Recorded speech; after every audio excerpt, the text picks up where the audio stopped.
তো বন্ধুরা, কেমন আছেন সবাই? আশা করছি সবাই সুস্থ আছেন এবং ভালো আছেন।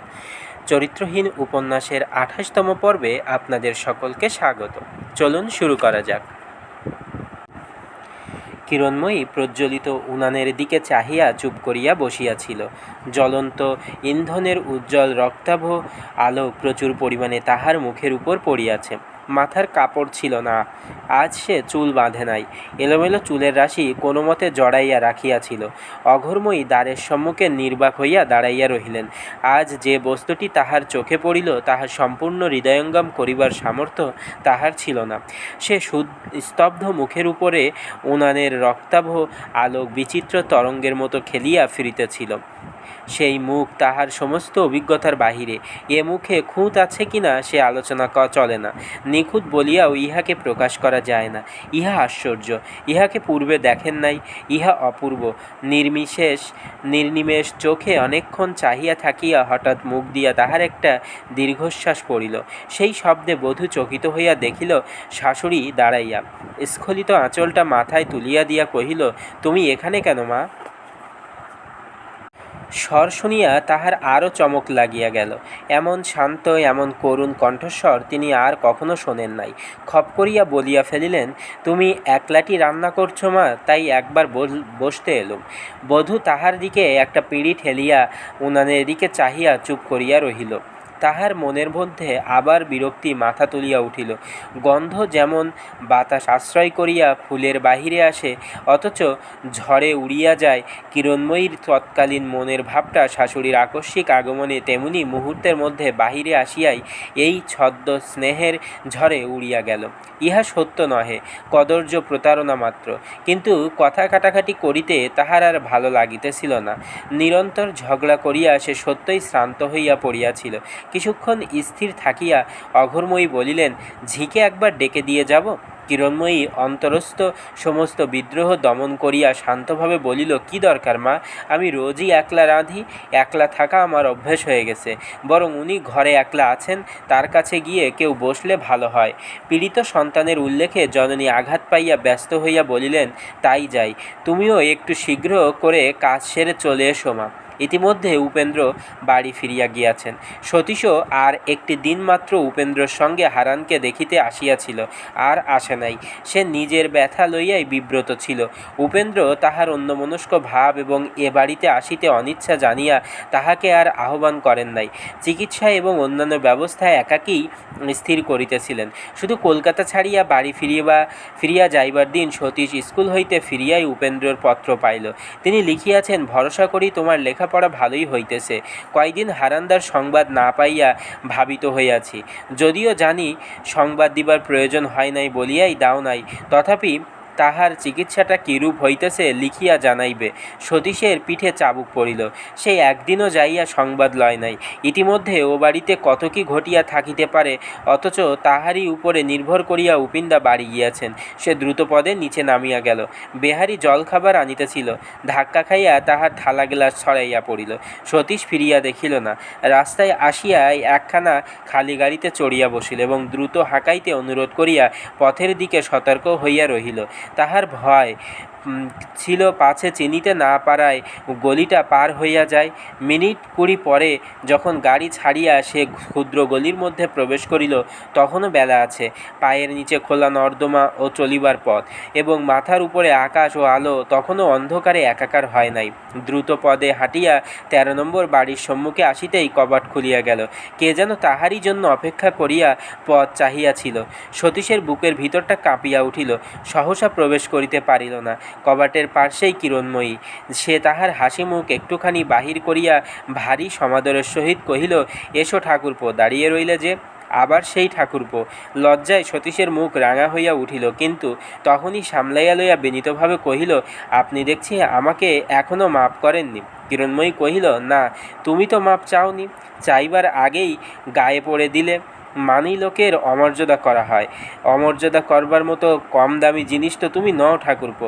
তাহার এই প্রসন্ন রহস্য আলাপের মধ্যেও এমন একটা গভীর কারুণ্য স্পষ্ট হইয়া উঠিল যে সতীশ আনত মুখে মৃদুকণ্ঠে কহিল, আমার কোনো নাম নেই, দাম নেই বউ ঠাকুরন, আমার কোনো অমর্যাদা হবে না, আমাকে আপনি মাপ করুন। কিরণময়ী একটুখানি হাসিয়া বলিল, এমন জিনিস অনেক আছে ঠাকুরপো, যাকে ক্ষমা করলেই তার শেষ হয়ে যায়। আজ তোমাকে ক্ষমা করতে গিয়ে যদি আবার সতীশবাবু বলে ডাকতে হয়, তাহলে বলে রাখছি ঠাকুরপো, সে ক্ষমা তুমি পাবে না। তোমাকে ধরে রাখবার ওই একটুখানি শেকল তুমি নিজে আমার হাতে তুলে দিয়েছ, সেটি যে মিষ্টি কথায় ভুলিয়ে ফিরিয়ে নেবে তত নির্বোধ এই বউ ঠাকুরনটি নয়। এই বলিয়া সেই একটু বিশেষভাবে ঘাড় নাড়িল, কিন্তু সতীশ চমকাইয়া উঠিল। এই শিকল বাঁধাবাঁধির উপমাটা তাহার ভালো লাগিল না, বরং হঠাৎ তাহার মনে হইল তাহাকে অসাবধান পাইয়া এই মেয়েটি যেন সত্যই কিসের শক্ত শিকল তাহার পায়ে জড়াইয়া দিতেছে, এবং মুহূর্তেই তাহার সমস্ত সহজ বুদ্ধি আত্মরক্ষার্থে সাজিয়া দাঁড়াইল। বাড়িতে প্রবেশ করিবার সময় তাহার চক্ষে যে দৃষ্টি কর্তব্য ত্রুটির ধিক্কারে কুণ্ঠিত ও লজ্জায় বিনম্র দেখাইয়াছিল, ধাক্কা খাইয়া তাহার সন্দিগ্ধ ও তীব্র হইয়া উঠিল। কিরণময়ী কহিল, তোমার মুখ কিন্তু শুকিয়ে গেছে ঠাকুরপো, হয়তো এখনও জল খাওয়াও হয়নি, এসো কিছু খাবে চলো।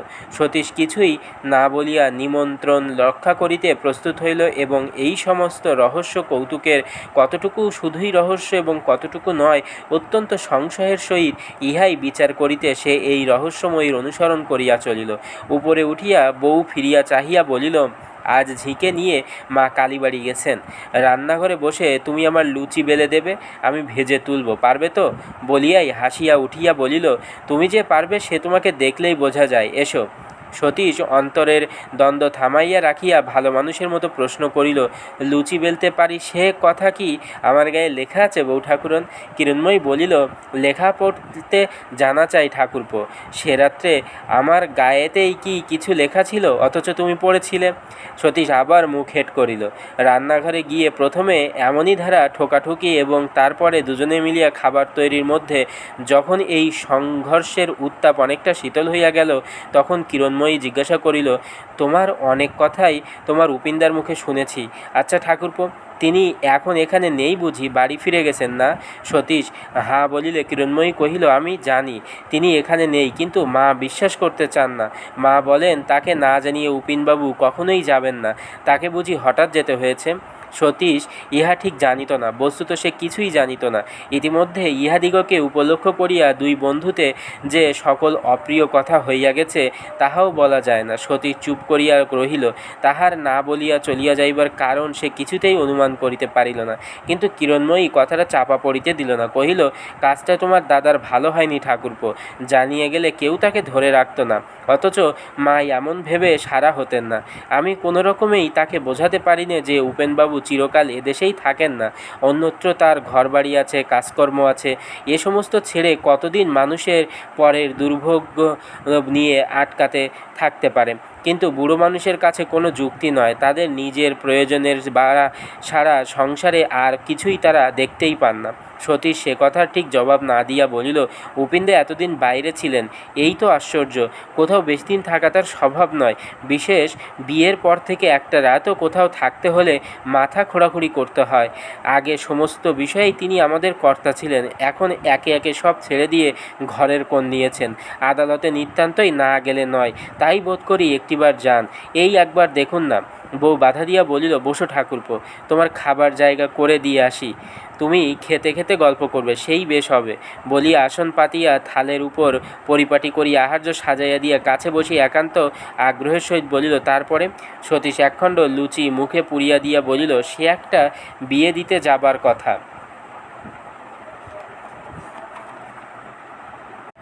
বউ ঠাকুরন, উপিনদা একজন মস্ত ঘটক, কত লোকের যে বিয়ে দিয়েছেন ঠিক নেই। আমাদের দলের একটি ছেলের বিয়ে উপিনদা ঘটকালি থেকে শুরু করে সমস্ত উদ্যোগ আয়োজন নিজের হাতে করেন, অথচ বিয়ের রাত্রে দাদাকে আর পাওয়া গেল না। ছোট বউর শরীর ভালো নেই বলে কিছুতেই ঘর থেকে বার হলেন না।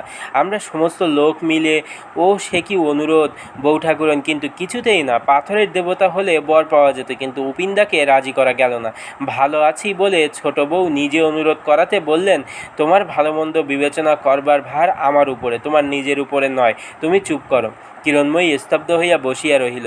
তার সমস্ত বিগত জীবন তাহারই হৃদয়ের অন্ধকার অন্তঃস্থলে নামিয়া আছড়াইয়া কি যেন একটা রত্ন খুঁজিয়া ফিরিতে লাগিল। কিন্তু সতীশ কিছুই বুঝিল না। কোনো কাহিনী কোথায় কি করিয়া বাজে, সে তার কি সংবাদ রাখে। সে বলিয়া চলিল, এই অনুপস্থিতিতে কে বিদ্রূপ নিন্দা করিয়াছিল, কে কি বলিয়া উপহাস বিদ্রূপ করিয়াছিল, কত আনন্দ পণ্ড হইয়াছিল এইসব। কিন্তু শ্রোতা কোথায়? এই তুচ্ছ কাহিনী হইতে কিরণময়ী তখন অনেক দূরে সরিয়া গিয়াছিল। হঠাৎ একসময়ে সতীশ তাহার লুচি খাওয়া ও গল্প বলা বন্ধ করিয়া জিজ্ঞাসা করিল, আপনি শুনছেন না? কি ভাবছেন? কিরণময়ী চকিত হইয়া হাসিয়া বলিল, শুনছি বইকি ঠাকুরপো, কিন্তু আমি বলি অসুখ বিসুখে যত্ন করাই তো ভালো। সতীশ উত্তেজিত হইয়া বলিল, ভালো, কিন্তু বাড়াবাড়ি করা কি ভালো? এই সেবা আর ছোট বউর পান বসন্ত হয়েছিল। উপিনদা ৮-১০ দিন তার শিয়রে থেকে উঠলেন না। বাড়িতে এত লোক আছে, তার নাওয়া খাওয়া বন্ধ করার কি প্রয়োজন ছিল? কিরণময়ী ক্ষণকাল তাহার মুখের পানে নিঃশব্দে চাহিয়া থাকিয়া জিজ্ঞেস করিয়া উঠিল, আচ্ছা ঠাকুরপো, তোমার উপিনদা কি ছোট বউকে বড্ড ভালোবাসেন? সতীশ তৎক্ষণাৎ বলিল, ওহ, ভয়ানক ভালোবাসেন। কিরণময়ী আবার কতক্ষণ চুপ করিয়া থাকিয়া বলিল, ছোট বউ দেখতে কেমন ঠাকুরপো? খুব সুন্দরী? হ্যাঁ, খুব সুন্দরী। কিরণময়ী মৃদু হাসিয়া বলিল, আমার মতন? সতীশ মুখ নিচু করিয়া রহিল। খানিক পরে কী ভাবিয়া লইয়া মুখ তুলিয়া জিজ্ঞাসা করিল, আপনি কি একথা সত্যিই জানতে চান? সত্যি বই কি ঠাকুরপো? সতীশ বলিল, দেখুন, আমার মতামতের বেশি দাম নেই, কিন্তু যদি থাকে তাহলে এই বলি, আমি আপনার মতো রূপবোধ করে পৃথিবীতে আর নেই। কিরণময়ী কি একটা জবাব দিতে চাইতেছিল, কিন্তু ঠিক এই সময়ে নিচে ডাকাডাকির শব্দে সে উঠিয়া পড়িল। মা কালীবাড়ি হইতে ফিরিয়া আসিয়াছেন। সতীশ তাহার জল খাওয়া শেষ করিয়া বাহিরে আসিতে অঘোরময়ীর সম্মুখে পড়িয়া গেল। তিনি মুখ পানে চাহিয়া বধূকে জিজ্ঞাসা করিলেন, উপিনের ভাই না বৌমা, সে কোথায়? কিরণময়ী বলিল, তিনি বাড়ি ফিরে গেছেন। অঘোরময়ী সংক্ষেপে ভালো বলিয়া তাহার সিন্ধুক ও চন্দনচর্চিত মুখখানি কালি করিয়া তাহার ছেলের ঘরের মধ্যে চলিয়া গেলেন। সতীশ কহিল, আমি তবে যাই বউ ঠাকুরন। কিরণময়ী অনিষ্কভাবে বলিল, এসো। সতীশ ২-১ পা গিয়াই ফিরিয়া আসিয়া বলিল, উপিনদা চিঠি দিয়েছেন, জানতে চেয়েছেন হারানদার চিকিৎসা কীরূপ হচ্ছে। কিরণময়ী বলিল, চিকিৎসা বন্ধ আছে। যে ডাক্তার দেখছিল তাকে দেখার অমত, অথচ কী মত তাও বলে যাননি। কিরণময়ী বলিল, চিকিৎসা বন্ধ আছে। যে ডাক্তার দেখছিল তাকে দেখানো অমত, অথচ কী মত তাও বলে যাননি। সতীশ আশ্চর্য হয়ে বলিল, সে কী কথা? চিকিৎসা একেবারে বন্ধ করে বসে আছেন? এ কী রকম ব্যবস্থা? ব্যবস্থা না করেই তিনি চলে গেছেন। আমার মনে হচ্ছে একবার যেন তিনি বলেছিলেন, সতীশ রইল, সেই ব্যবস্থা করবে। তুমি তো আসনি ঠাকুরপো। সতীশ ক্ষণকাল অবাক হইয়া দাঁড়াইয়া থাকিয়া কহিল, কাল সকালেই আসব বলিয়াই দ্রুতপদে বাহির হইয়া গেল। সতীশ চলিয়া গেলে কিরণময়ী স্বামীর ঘরের কবাট একটুখানি খুলিয়া দেখিয়া লইল, তিনি একটা মোটা তাকিয়া হেলান দিয়া মায়ের সহিত আস্তে আস্তে কথা কহিতেছেন। তাহার আজও সন্ধ্যার জ্বর আসে নাই। এই খবরটুকু লইয়াই সে নিঃশব্দে ফিরিয়া আসিল এবং বাহিরের অন্ধকারে চুপ করিয়া বসিয়া অপূর্ব মমতার সহিত এইটুকুকে মনের মধ্যে লালন করিতে লাগিল। আজ সতীশের মুখে উপেন্দ্রর অধঃপতনের ইতিহাস এবং তাহার সমস্ত বক্ষ মাধুর্যে ভরিয়া দিয়াছিল। আজ তাই যাহা কিছু এখানে আসিয়া পড়িল, তাহাই মধুর হইয়া কিরণময়ীকে অনির্বচনীয় রসে স্নিগ্ধ করিয়া দিতে লাগিল। বন্ধুরা, আজ এই পর্যন্ত। পরবর্তী পর্ব আপনাদের জন্য আগামী দিন নিয়ে আসব। ততক্ষণ পর্যন্ত সবাই সুস্থ থাকবেন, ভালো থাকবেন। ধন্যবাদ সকলকে। শুভ সন্ধ্যা।